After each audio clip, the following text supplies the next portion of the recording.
The mountains of Helmand Province swallowed radio signals like they swallowed men. Command lost contact with SEAL Team 5 at 3:47 hours, somewhere in the Sangin Valley, where the rocks themselves seemed hostile. The last transmission was fragmentary, desperate, something about Taliban reinforcements, about being surrounded, about needing air support immediately. Then nothing but static and the awful silence that follows when good men disappear into bad geography. At Bagram Air Base, the operations center erupted into controlled chaos. Every available asset was being scrambled, but the valley was a graveyard for helicopters, and the nearest F-16s were 40 minutes out, refueling over Kandahar. 40 minutes might as well have been forever. Captain Nix Carden sat in the ready room, watching the scramble unfold through the window that overlooked the flight line. She'd been Air Force for 11 years, A-10 Thunderbolt pilot for 8, and invisible for most of both. The Warthog wasn't glamorous. It was slow, ugly, brutish. A flying gun platform that other pilots joked about, that brass barely remembered existed until someone needed the kind of close air support that turned battlefields into graveyards. Nix had logged over 2,000 combat hours in the A-10, more than almost anyone still flying. But tonight she wasn't on the roster. Tonight she was supposed to be sleeping, supposed to be anywhere but watching younger pilots sprint toward their aircraft while the clock burned holes in the dark. The tactical officer's voice cut through the ready room speakers. Any asset within range of Sangin Valley, we have troops in contact, critical situation. I repeat, critical. He didn't finish. The transmission dissolved into static again, the mountains playing games with signals, with hope, with time.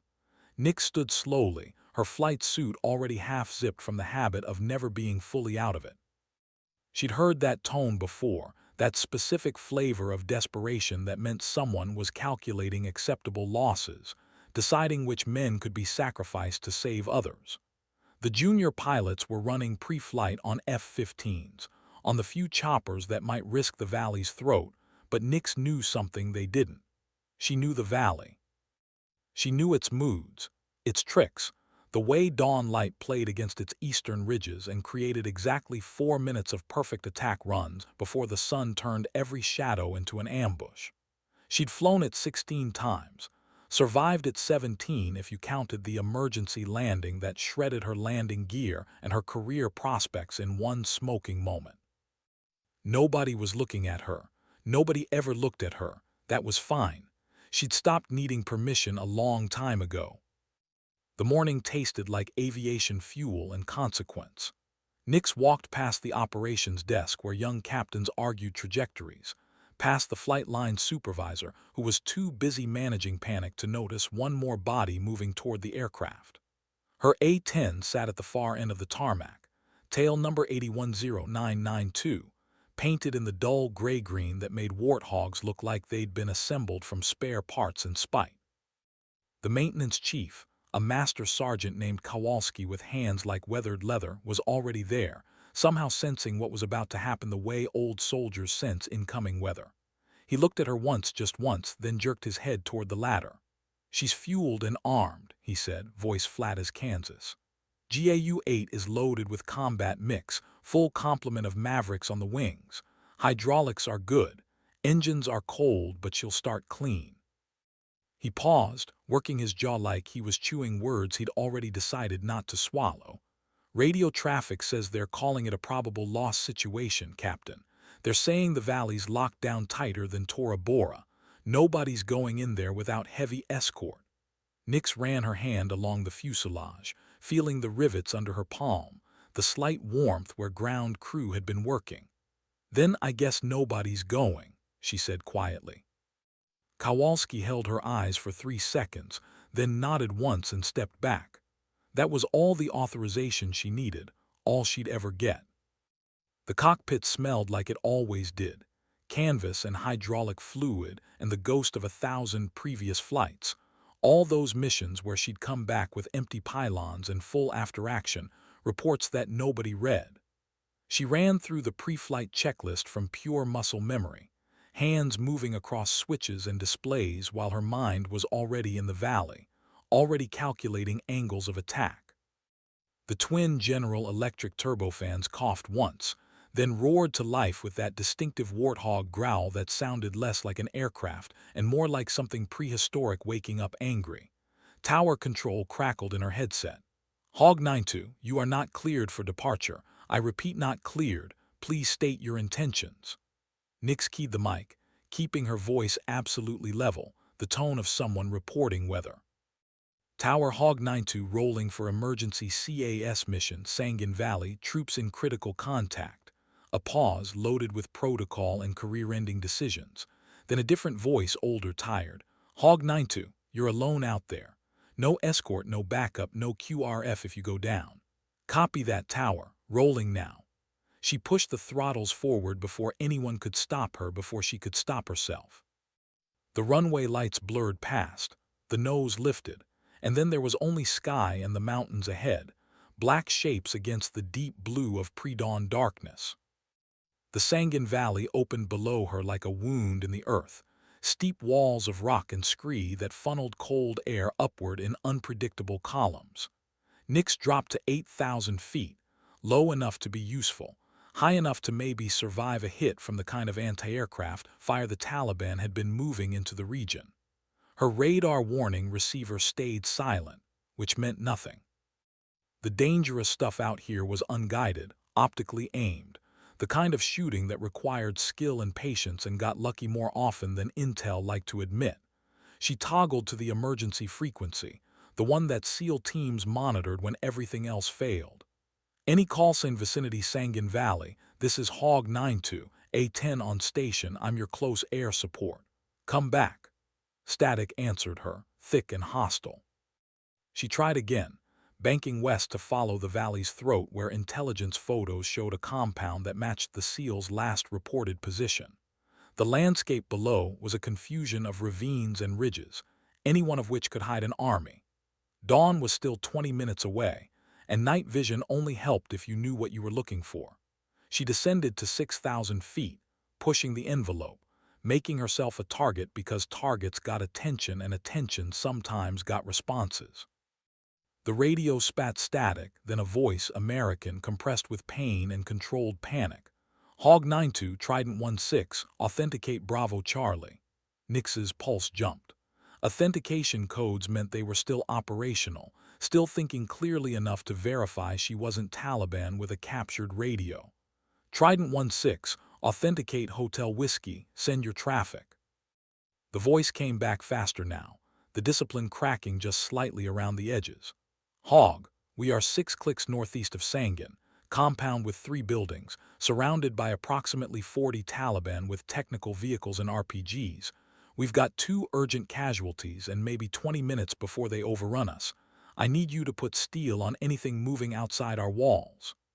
Nix was already adjusting course, pulling up the targeting computer and scanning the terrain.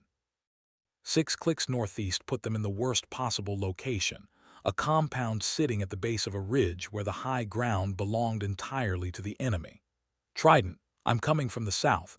Talk me onto target, what's your signal? North building has infrared strobe on the roof, should be visible your equipment. She cycled to thermal imaging and saw it immediately, a tiny pulse of light in the sea of heat signatures that marked men, vehicles, weapons. The compound resolved in her heads-up display, a cluster of mud brick structures surrounded by walls that were already being probed by muzzle flashes. She could see the heat blooms of gunfire, the cooler signatures of technical trucks mounted with heavy machine guns, the scattered patterns of men moving in assault formations. 40 Taliban was conservative. She counted at least 60 contacts, maybe more in the dead ground behind the ridge. Trident 16 came back on frequency. Hog, we're taking fire from the east wall, multiple RPG teams. They're setting up for a final push. Nix rolled inverted and pulled the nose down, bleeding altitude fast, committing to an attack run that would take her directly over the enemy positions at 300 feet. The airspeed indicator climbed, 200 knots, 250, 300. The GAU-8 Avenger cannon in her nose was a 7-barrel rotary weapon that fired 30mm rounds at a rate of 65 per second, each round the size of a beer bottle, each one capable of punching through armored vehicles. The Taliban had heard that sound before. Most who heard it didn't get to hear it twice. She picked her angle, prioritizing the technical vehicles first because they had the range to shred the SEAL position, then the RPG teams, then the assault formations. The trigger felt cold under her finger. Nick squeezed it gently, and the aircraft shuddered as the Avenger opened up with its distinctive roar, part chainsaw, part thunderclap, a sound that echoed off the valley walls like the valley itself was screaming.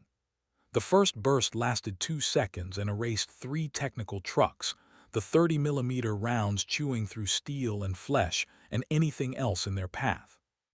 She pulled up hard, feeling the G-forces press her into the seat, and rolled right to come around for another pass. The radio exploded with voices. "Hog 92, that's good hits, continue south and engage the ridge line, they're firing down on us." She didn't respond, focused entirely on the next run. The Taliban were scattering now, some diving for cover, others training their weapons upward at the gray shape that had just announced itself as the Angel of Death. Tracers arced up toward her, green lines in the darkness that looked slow until you remembered they were moving at bullet speed. One passed close enough to her canopy that she saw the glow. Nix ignored it, adjusted her angle, and fired again. This time the burst walked across the ridge line, silencing 2 machine gun positions and a cluster of fighters who'd thought the high ground made them safe. She climbed back to 5,000 feet, breathing hard, checking her gauges. Fuel was good for another 90 minutes, ammunition was down to 70%, and the sun was starting to paint the eastern sky in shades of pink and gold that would make the valley beautiful if it wasn't soaked in violence. Below her, the compound was still taking fire, but the volume had decreased significantly. The Taliban were regrouping, pulling back into the ravines where her cannon couldn't reach without risking the SEAL position. She keyed the mic. "Trident 16, Hog 92, give me a situation report." The voice that came back sounded younger than before, or maybe just more tired. "Hog, you just bought us breathing room, but they're not leaving. We've got maybe 30 still in fighting positions to the northeast, and I'm seeing more vehicles moving up the valley from the south. We can't hold here much longer." Nick scanned south and saw what he meant. 4 more technical trucks moving fast up the valley road, reinforcements arriving exactly when they'd hurt the most. She checked her weapons display.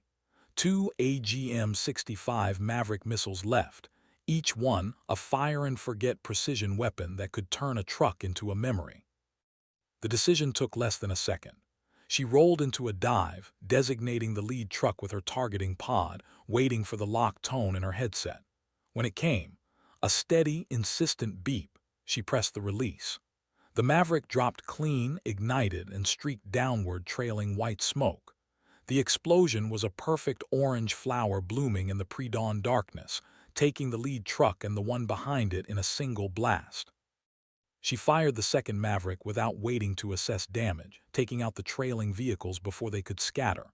4 targets, 2 missiles, 1 pass. The kind of efficiency that made the Legendary and its pilots anonymous. The radio crackled again, a different voice this time, deeper, calmer. "Hog 92, Trident 16 actual, that's outstanding shooting.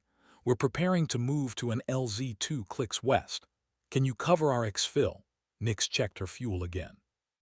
90 minutes meant she could stay on station until the helicopters arrived, could keep the Taliban pinned down while the SEALs moved.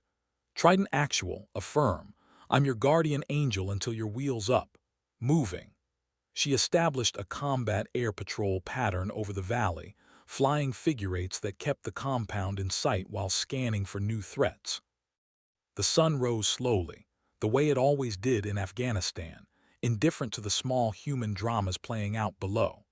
Nix watched the thermal signatures shift as men moved, vehicles repositioned, the chess game of combat unfolding in real time. She was alone up here, had been alone the whole time, and there was something almost peaceful about it, just her and the aircraft and the job that needed doing. The A-10 was responding beautifully, every control input smooth, every system nominal. They'd been through a lot together, this plane and her. She'd named it something once back when she was younger and believed names mattered, but the name had worn off somewhere over Fallujah or Mosul, or one of the dozen other places where the war blurred into one long, continuous mission punctuated by brief moments of peace. Below, the SEALs were moving now, 6 figures and 2 carried between them, moving fast across broken ground toward the LZ. The Taliban saw them too, started firing again, and Nix dropped low for another gun run. This one was closer, more dangerous, threading between the SEAL position and the enemy with margins measured in meters. The cannon roared and men who'd been shooting, stopped moving, stopped being a problem. The helicopters arrived as the sun cleared the mountains, 2 MH-60 Black Hawks flying nap of the earth, their rotor wash kicking up dust devils as they flared for landing. Nix held high cover, watching through her targeting pod as the SEALs loaded their wounded, their gear themselves. It took 90 seconds. Then the helicopters were up and away, racing west toward safety, and the valley was just another valley again, empty except for the evidence of what had happened here. Hog 92 Trident Actual were clear. Thank you doesn't cover it, but thank you. You saved 8 lives today. Nix felt something tight in her chest loosen slightly. Copy that, Trident. Glad I could help. Hog 92 returning to base. She turned west, following the helicopters at a distance, and the valley fell behind her like a bad memory. The radios started chattering as she approached Bagram, command wanting to know who authorized her launch, where her wingman was, why she'd broken protocol. She answered in monotone, giving them the minimum required information, not defending, not explaining. She'd done this before. They'd threaten paperwork, threaten discipline, and then someone would pull the combat footage and see what she'd done, and the threats would evaporate because results forgave sins. Always had. The landing was smooth, textbook, the kind of landing she could do in her sleep. She taxied to her parking spot and shut down the engines, sitting in the sudden silence while the turbines wound down and the airframe ticked as it cooled. Kowalski was there when she climbed out, his expression unreadable. He looked at the empty pylons, the carbon scoring around the cannon, the small dent in the fuselage where a stray round had caught her somewhere over the valley. Maintenance is going to take about 6 hours, he said finally. Bird flew good, Nix nodded, too tired for words. Yeah, she always does. He grunted something that might have been approval and walked away, already calling for his crew. Nix stood there for a moment longer, looking at the aircraft, at the mountains beyond, at the sky that was bluing up nicely now that the sun had burned off the dawn haze. Someone would want to debrief her. Someone would want to know details, tactics, decisions. Later. Right now she just wanted coffee, and a chair that didn't vibrate, and maybe 10 minutes where nobody's life depended on what she did next. She walked toward the ready room, shoulders squared, flight suit still smelling like smoke and sweat. The operations center fell silent when she walked in. Young officers looked up from their displays, conversations died mid-sentence, and for a moment Nix thought she'd finally crossed a line that couldn't be uncrossed. Then someone started clapping. It was slow at first, uncertain, but it spread. First the enlisted personnel, then the junior officers, then everyone. The sound filled the room, louder than it should have been, and Nix felt her face flush. She nodded once, sharply, and kept walking toward the debriefing room. Colonel Marks was waiting there, a career fighter pilot who'd spent the last 20 years flying desks and thinking he remembered what combat felt like. He looked at her with an expression that was equal parts anger and something else, something that might have been grudging respect. Captain Carden, you launched without authorization, flew a combat mission alone into one of the most dangerous valleys in Afghanistan, and expended the better part of a full weapons load. Do you have anything to say for yourself? Nix met his eyes and kept her voice level. I'd do it again, sir. Mark stared at her for a long moment, then shook his head slowly. You're grounded pending formal review. Turn in your wings temporarily. He paused, and his expression softened microscopically. Off the record, hell of a piece of flying, Captain, hell of a piece. The grounding lasted 4 days. 4 days of paperwork and formal statements and watching gun camera footage with investigators who wanted to understand every decision she'd made in the heat of combat. Nix answered their questions with the same flat precision she brought to everything else, explaining angles of attack and ammunition conservation and risk management in terms so clinical they made violence sound like algebra. On the third day, the SEALs sent a letter. It was handwritten, signed by all 8 men she'd pulled out of that valley, and it said things that made her throat tight when she read it alone in her quarters. They'd learned her call sign somehow, Reaper 6, and they'd learned the stories that went with it. The Baghdad mission where she'd stayed on station for 6 hours, protecting a downed helicopter crew. The Kunar Valley where she'd fired so many gun runs her cannon barrels needed replacing. The dozen times she'd been the only air support available and had made it enough. They called her a legend, which was embarrassing. They called her a guardian angel, which was worse.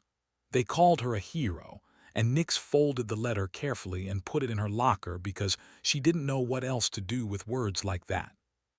On the 4th day, they gave her wings back. Colonel Marks did it himself in his office with no ceremony and no witnesses. The investigation concluded you acted appropriately given the tactical situation, he said, reading from a paper he clearly didn't believe. Command recognizes that sometimes combat decisions must be made in real time without full authorization. You're reinstated to flight status effective immediately. He set the paper down and looked at her directly. The SEALs are recommending you for a distinguished flying cross. Between you and me, you'll probably get it. You saved 8 lives, Captain. That matters more than protocol.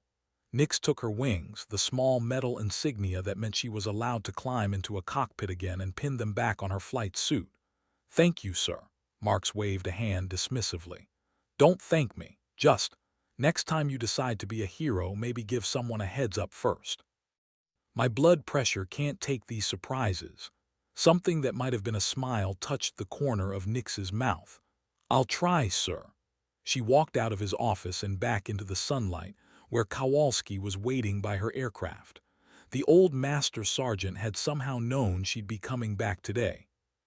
The missions continued because wars don't pause for awards ceremonies or recognition. Nix flew her rotation, providing close air support for ground units across Helmand Province, turning danger into safety with precisely applied violence. But something had changed, something subtle that she noticed in the way other pilots nodded to her in the ready room, the way ground controllers spoke her call sign with a note of confidence, the way requests for air support sometimes specifically asked for the A-10 pilot who'd gone into Sangin alone. Word spread the way it always does in military communities, through informal channels, over beers at the O Club, in the stories that soldiers tell each other when they're trying to explain what separates the competent from the legendary. Reaper 6 had a reputation now, whether she wanted it or not. The junior pilots started asking her questions about tactics, about decision-making under fire, about how she stayed calm when everything was going sideways. Nix answered honestly when she could, deflected when she couldn't, and tried not to think too hard about the fact that she'd become the thing she'd never imagined being, someone others looked up to. The A-10 community was small, tight-knit, and mostly invisible to the rest of the Air Force. But within that community, among the pilots who flew the ugly, slow, brutally effective Warthog, Nix Carden had become something else. They started calling her by her call sign exclusively now, even in casual conversation. Reaper 6, the pilot who'd flown alone into hell and brought 8 men home. It sounded better than it felt. The Distinguished Flying Cross came 6 weeks later, pinned to her chest in a ceremony she'd tried to avoid but couldn't. The SEALs sent a representative, a lieutenant commander who shook her hand and said quiet things about courage and skill that made her uncomfortable. Command made speeches about valor and initiative. Photographers took pictures she'd never look at. And through it all, Nick stood at attention and thought about the valley, about those moments in the pre-dawn darkness when it had been just her and the aircraft and the job that needed doing. That's what she remembered. Not the applause, not the medal, but the sound of the engine starting up, the feel of the stick in her hand, the absolute certainty that she could do what needed to be done. Everything else was noise. When the ceremony ended and the crowd dispersed, she found Kowalski standing by himself near the hangar. "Congratulations, Captain," he said, and there might have been something approaching pride in his weathered face. Nix touched the medal on her chest, feeling the weight of it. "Thanks, Master Sergeant. Think the bird's ready to fly." Kowalski's expression shifted into something that might have been a smile if you squinted. "She's always ready when you are, ma'am. Pre-flight's done, she's fueled and armed. Figured you want to get back to work." Nix felt the tension in her shoulders ease. Work she understood. Work made sense.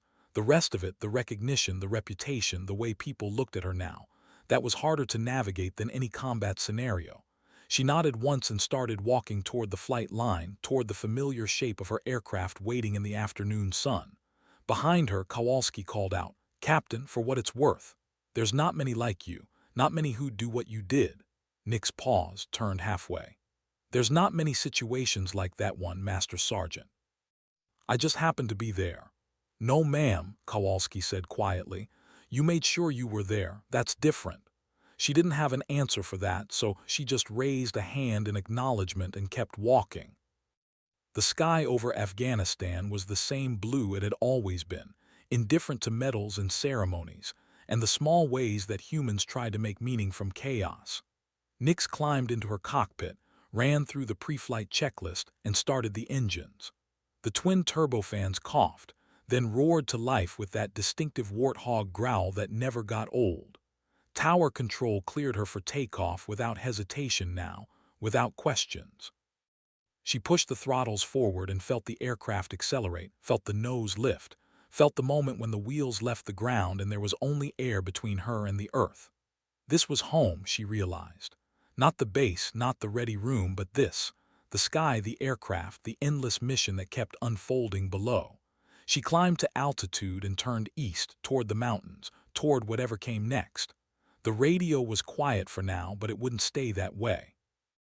Somewhere out there, someone would need help. Someone would be in trouble, surrounded, running out of time and options. And when that happened, when the call came across the emergency frequency and young voices tried to hide their fear behind professional calm, Reaper 6 would be there. Not because she wanted recognition, not because she needed medals, but because some things mattered more than being noticed. Some things mattered more than protocol or career advancement, or the approval of people who'd never understand what it meant to fly alone into the dark places where men fought and died. The A-10 banked gently under her touch, responsive as always, and Nix settled into the rhythm of another patrol. The mountains scrolled past below, the valleys where violence lived, the compounds where American soldiers and Afghan civilians and Taliban fighters all tried to survive another day. She'd save who she could, stop who she had to, fly until the fuel ran low and the ammunition was expended and there was nothing left to do but return to base, reload, and do it again. That was the job. That was the only job that had ever made sense to her. And as the afternoon light turned the Hindu Kush golden and beautiful, Captain Nix Carden, Reaper 6, distinguished flying cross recipient, the pilot nobody had noticed until she became impossible to ignore, flew on, watching over the ground below like a guardian angel made of titanium and 30mm ammunition. The war would end eventually. Wars always did. But until then, there was work to do. There were men to bring home. There were moments in the dark when someone would whisper into a radio and pray for help. And when they did, when that prayer reached through static and distance and desperation, they'd hear the answer that had saved 8 men in a valley at dawn, the sound that meant hope was coming, that meant someone had heard, that meant they weren't alone anymore. They'd hear the distinctive roar of the GAU-8 Avenger cannon, that unmistakable sound that meant an A-10 was on station. They'd hear Reaper 6, and they'd know they were going home. The sky stretched endlessly ahead, blue and clear and full of promise. Nix checked her instruments, adjusted her heading fractionally, and keyed the radio to let command know she was on station, ready for whatever came next. The response was immediate, professional, tinged with something that might have been relief. "Copy that, Reaper 6. Glad you're up there." She didn't respond, just clicked the mic twice in acknowledgement. Words weren't necessary. The job spoke for itself. And somewhere below, in the mountains and valleys where the war ground on in its endless, brutal arithmetic. Someone was still alive because she'd been there when it mattered. Someone would go home to their family because she'd launched without permission into a valley everyone else had written off as suicide. Someone would remember that when everything went wrong, when hope seemed gone, a gray aircraft had appeared out of the darkness and changed everything. That was worth more than any medal. That was the only thing worth anything at all.